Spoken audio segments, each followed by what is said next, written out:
Hello friends, welcome to our channel. So ఈరోజు topic మనం మాట్లాడుకునే ముందు ఇప్పుడు చూస్తున్న గుడిని చూస్తూ మనం ఆ టాపిక్ మాట్లాడుకుందాం. కానీ ఆ గుడి గురించి ఒక్క విషయం మాత్రం చెప్పుకొని తర్వాత మనం టాపిక్లోకి వెళ్ళిపోదాం. ఇక్కడ ఏంటంటే మనం ఫస్ట్ సారి అయితే నేను చూశాను, హనుమంతుడి గుడికి ఇలా చేస్తే మంచి జరుగుతుందని చాలామంది నమ్మి అక్కడ వెళ్తూ ఉంటారనమాట.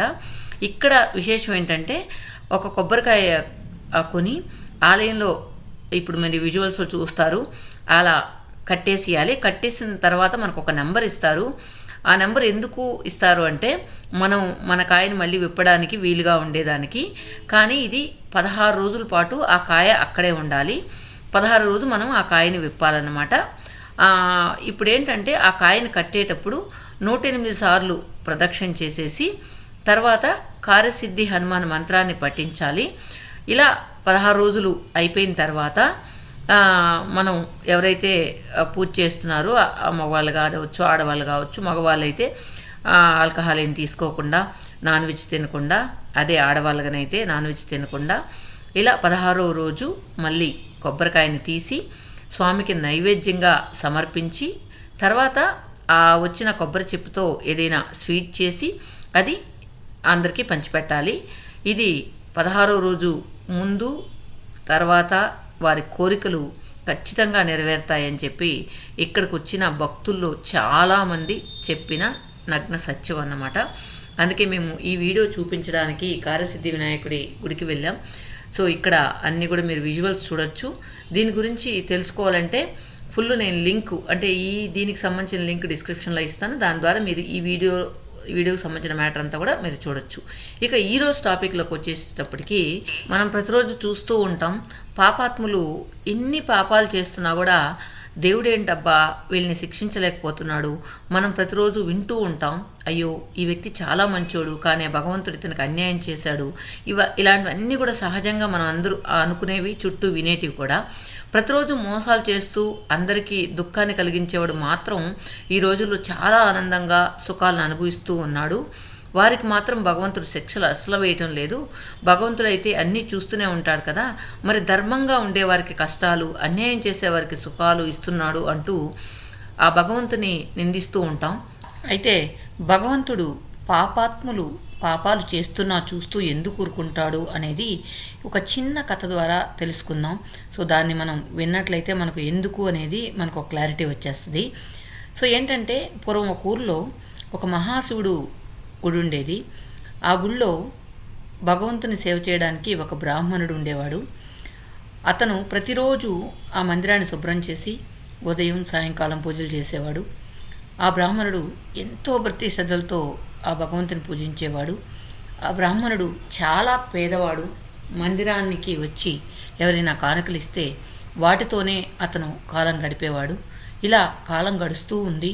ఆ బ్రాహ్మణుడు ప్రతిరోజు భగవంతునితో తన కష్టాలను, తాను పడుతున్న బాధలను చెప్పుకొని ఏడుస్తూ ఉండేవాడు.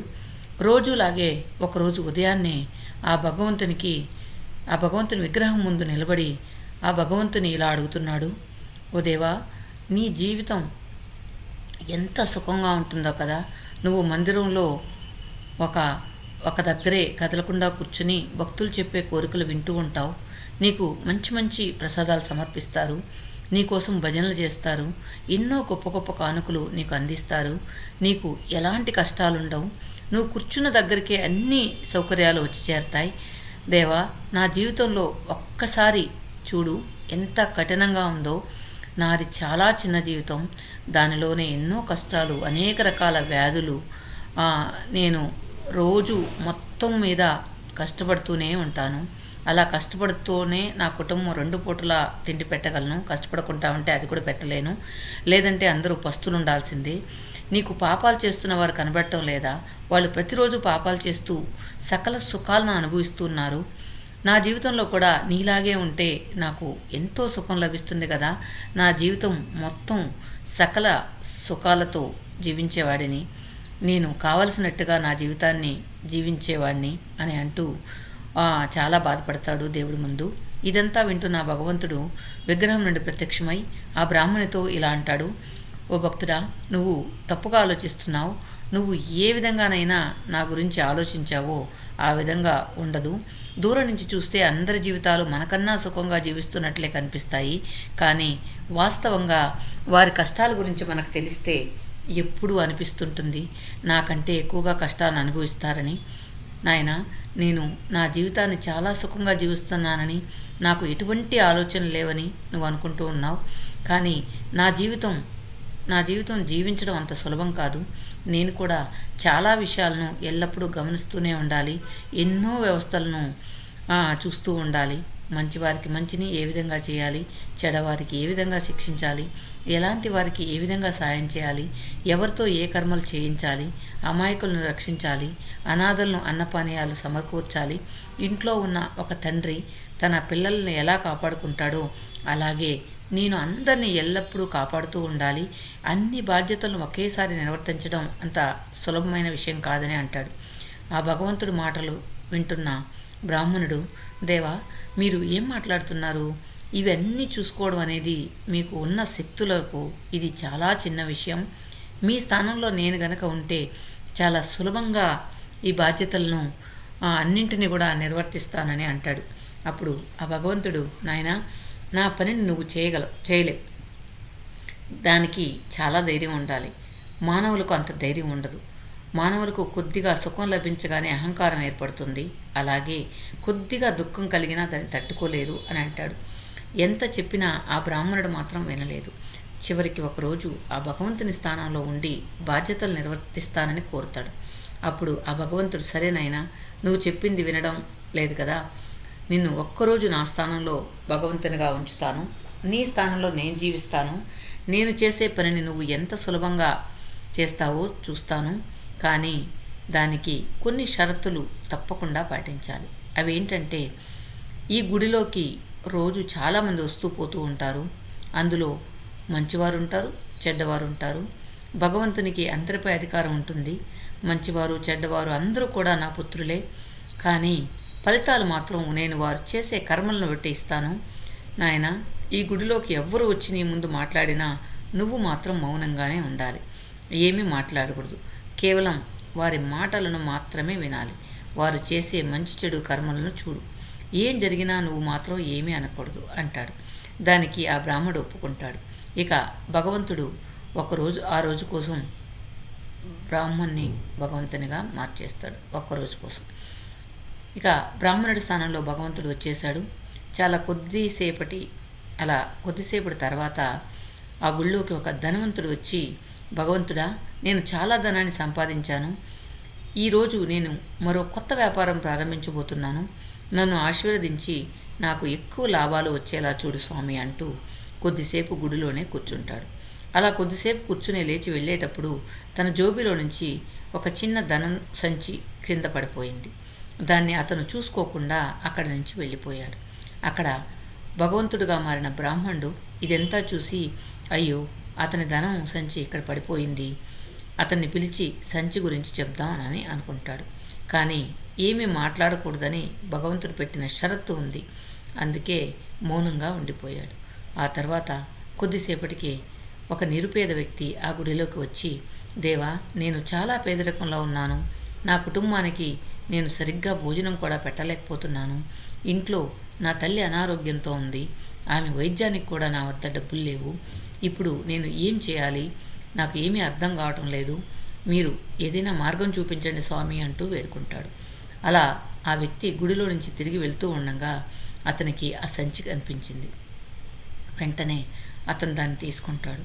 అందులో ధనం చూసి అతనికి చాలా ఆనందం కలిగింది. ఇక భగవంతుడే తన కష్టాలు చూసి దానిని ప్రసాదించాడని అనుకుని ఆ భగవంతునికి నమస్కరించి దాన్ని తీసుకుని అక్కడ నుండి వెళ్ళిపోయాడు. అక్కడ భగవంతుడుగా ఉన్న బ్రాహ్మణుడు, అయ్యో, ఆ ధనం సంచి ఆ వ్యాపారిది, ఇతను దాన్ని తీసుకెళ్ళిపోతున్నాడు, అతన్ని పిలిచి ఇది నీది కాదని చెప్పాలనుకున్నాడు. కానీ భగవంతుడు ఏది జరిగినా కేవలం చూస్తూనే ఉండమన్నాడు కాబట్టి ఏమీ అనలేక కేవలం చూస్తూ ఉండిపోయాడు. అతను వెళ్ళిపోయిన తర్వాత గుడిలో పక్క ఊరి నుంచి ఒక సైనికుడు వస్తాడు. సైనికుడు యుద్ధానికి వెళుతూ భగవంతుని ఆశీర్వాదం పొందడం కోసం అక్కడికి వస్తాడు. సైనికుడు భగవంతుని ప్రార్థిస్తూ ఉండగా ముందుగా వచ్చి ధనాన్ని పోగొట్టుకున్న వ్యాపారి కొంతమంది రాజభటులను వెంటబెట్టుకుని అక్కడికి చేరుకుంటాడు. అప్పుడు ఆ ధనవంతుడు, భటులారా, నేను ఈ గుడిలో నుంచి వెళ్ళిన తర్వాత ఇతను మాత్రమే గుడిలోకి వచ్చాడు. ఇతనే నా ధనం సంచి తీసి ఉంటాడు. ఇతనిని తీసుకువెళ్ళి విచారించండి అంటాడు. వెంటనే రాజభటులు ఆ సైనికుని పట్టుకుంటారు. ఇదంతా చూస్తున్న భగవంతుడిగా ఉన్న బ్రాహ్మణుడికి ఏమాత్రం నచ్చడం లేదు. ఎందుకంటే ఆ సైనికుడు నిర్దోషి. ఆ ధనాన్ని ఆ పేద వ్యక్తి తీసుకెళ్ళాడు. ఇక బ్రాహ్మణుడు ఏం జరిగినా సరే నేను మాత్రం అన్యాయంగా ఒకరికి శిక్ష పడుతుంటే చూస్తూ ఊరుకోను. భగవంతుడు పెట్టిన షరతులు ఇప్పుడు నేను పట్టించుకోను అంటూ విగ్రహంలో నుంచి ఇలా అంటున్నాడు. నాయనా, ఒక క్షణం ఆగండి. నీ ధనం సంచిని ఆ వ్యక్తి దొంగలించలేదు. నీ ధనం సంచి ఇతనికన్నా ముందు వచ్చిన ఒక పేద వ్యక్తి దొంగలించాడు. నేను భగవంతుని నేను అన్నీ చూస్తూ ఉన్నానని అంటారు. ఇక అందరూ ఆశ్చర్యపోయారు. ఇక భగవంతుడే చెప్తే దానికి తిరిగి ఉంటుందా? వెంటనే రాజభటులు ఆ సైనికుని వదిలిపెట్టి ఆ పేద వ్యక్తిని పట్టుకుని వచ్చారు. అతని వద్ద నుండి ధనం సంచి తీసుకుని అతన్ని శిక్షను విధించారు. ఆ పేద వ్యక్తి చాలా బాధ కలిగింది. ఇక అందరూ అక్కడి నుంచి వెళ్ళిపోయారు. ఇలా ఒక్కరోజు సమయం పూర్తయింది. భగవంతుడు అక్కడికి చేరుకున్నాడు. ఇక బ్రాహ్మణుడు ఆ రోజు మొత్తం జరిగిన విషయమంతా ఆ భగవంతునికి వివరించాడు. బ్రాహ్మణుడు గర్వంగా, చూశావా దేవా, నేను ఈరోజు సైనికుడిని జరిగిన అన్యాయాన్ని ఆపి అతనికి న్యాయం చేశాను. ఏ తప్పును జరగనివ్వలేదు. నేను మంచి పని చేశాను కదా అని అంటాడు. బ్రాహ్మణుడు మాటలు విన్న భగవంతుడు, నాయనా, న్యాయం కాదు, నువ్వు అన్యాయం చేశావు. నువ్వు ఆ పేదవాడిని పట్టించి ఆ కుటుంబానికి అన్యాయం చేశావు. అనారోగ్యంతో ఉన్న తన తల్లికి వైద్యం చేయించకుండా చేశావు. ఆ వ్యాపారి ధర్మాత్ముడు కాదు. అతను పాపాలు చేసి చాలా ధనాన్ని సంపాదించాడు. పేదవారి పొట్టకొట్టి ఆ ధనాన్ని సంపాదించాడు. కొద్ది ధనం పోయినా అతనికి ఏ నష్టం ఉండదు. కానీ ఆ ధనంతో ఆ పేదవాడు సుఖంగా ఉండేవాడు కదా. అలాగే ఆ ధనవంతుడు చేసిన పాపాలు కూడా తగ్గి అతనికి పుణ్యం లభించేది. నువ్వు ఆ సైనికుని కాపాడి కూడా చాలా అన్యాయం చేశావు. ఆ సైనికుడు ఆ రోజు చిన్న రాజ్యంపై యుద్ధానికి వెళ్తాడు. ఈ యుద్ధంలో అతని చేతిలో చాలామంది నిర్దోషులు మరణించబోతున్నారు. అతన్ని రాజభటులు పట్టుకుని ఉంటే అతను యుద్ధానికి వెళ్ళేవాడు కాదు. ఎంతోమంది ప్రాణాలు పోకుండా ఉండేవని అంటారు. ఈ భగవంతుడి మాటలు విన్న బ్రాహ్మణుడు చాలా బాధ కలిగింది. దేవా, నన్ను క్షమించండి. నేను నా కనుల ముందు కనిపించింది మాత్రమే చూశాను. దాని వెనక ఉన్న అంతరార్థాన్ని నేను చూడలేకపోయాను దేవా. భగవంతునిగా ఉండడం అంత తేలికైన విషయం కాదు. ఎందుకంటే నీకు ప్రతి జీవి గురించి పూర్తి జ్ఞానం ఉంటుంది. ఎవరికి ఏ సమయంలో ఏది ఇవ్వాలో, ఎవరి వద్ద నుండి ఏ సమయంలో ఏది తీసుకోవాలో నీకు బాగా తెలుసు. మీరు అంతా మంచే చేస్తారు. మేమే మిమ్మల్ని అర్థం చేసుకోలేక ఆ భగవంతుడు మాకు అన్యాయం చేస్తున్నాడు అంటూ మిమ్మల్ని నిందిస్తూ ఉంటాం. మనకు ఈరోజు ఒక చెడు జరుగుతుంది అంటే దానిలో ఆ భగవంతుని హస్తం ఉంటుంది. ఏదో కారణం లేకుండా అలా జరగదు. అదే చెడు రాబోయే కాలంలో మంచిగా మారచ్చు. ఆ భగవంతుడు ఏది చేసినా మనం మంచి కోసం చేస్తాడు. మనం కేవలం మనస్ఫూర్తిగా ఆ భగవంతుని నమ్ముకుని ధర్మబద్ధంగా మన పనులు మనం చేసుకోవాలి. మిగిలిందంతా ఆ భగవంతుడే చూసుకుంటాడు. నేను కూడా మీకు వినిపించడం కోసం దీని గురించి తెలుసుకున్నాను. నిజంగా మనం అందరినీ చూస్తున్నప్పుడు భగవంతుని తిట్టుకుంటూ ఉంటాం. ఇన్ని పాపాలు చేస్తున్నాడు భగవంతుడు, ఇతనికి శిక్ష ఇవ్వట్లేదని అనుకుంటూ ఉంటాం. సో దాని వెనక ఇంత కథ ఉందా అనేది మనం ఇప్పుడు దీన్ని చూసిన తర్వాతనే తెలిసింది. Okay friends, thank you for watching. ఈ కార్యసిద్ధి గుడి, ఆంజనేయ గుడి విశేషాలు మీరు తెలుసుకోవాలనుకుంటే మీరు డిస్క్రిప్షన్లో లింక్ ఇస్తాను, దాని ద్వారా చూడండి. Okay friends, thank you for watching.